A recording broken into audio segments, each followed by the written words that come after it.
NASA is drafting plans to keep using Russian hardware possibly through 2017. We got Andy Pasztor of the Wall Street Journal in the hardship location of Beverly Hills, California. Andy, thank you very much for joining us today. Tell us about NASA's woes. They were supposed to be all private, commercial. Certainly. This is about backup plans in case the plans to develop commercial rockets and commercial spacecraft to take astronauts to the International Space Station fall through. NASA has been quietly drafting these plans, but this week in testimony, NASA's chief Charlie Bolden said that the agency is actively looking to contract with Russia for dates past 2017, well into 2017, and he also told lawmakers it could be as long as 2020 until these commercial alternatives are viable. And tell us why that's important. It could put the U.S. in a bind if they needed to get to the space station in an emergency? That's right. They would also have to rely on a Russian craft in case of an emergency. And the context here is that when the space shuttles were retired, there was lots of optimistic talk by NASA and by the White House that by 2016 there would be a commercial replacement. Now that's slipped to 2017, and I think the debate shows that there's increasing concern inside and outside the agency about the progress and the pace of these commercial developments. Is this being seen as a failure, a black eye, a humiliation of the plan to use the private sector, or is it being seen as something different?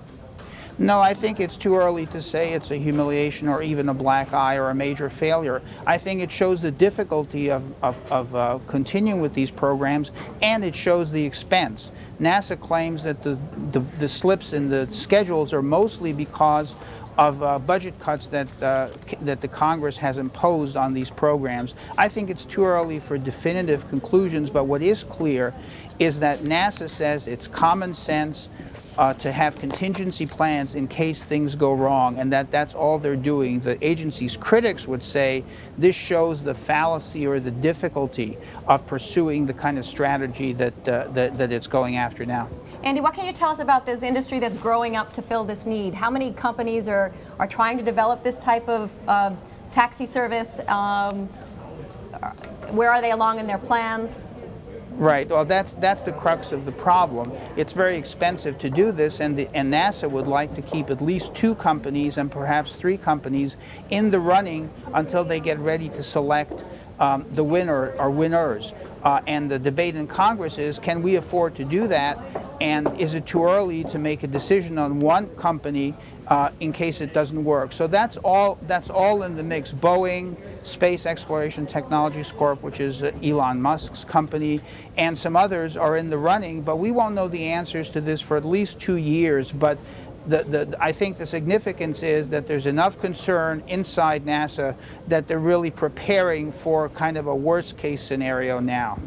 I mean, that's got to be very risky for those 3 companies vying for this one spot.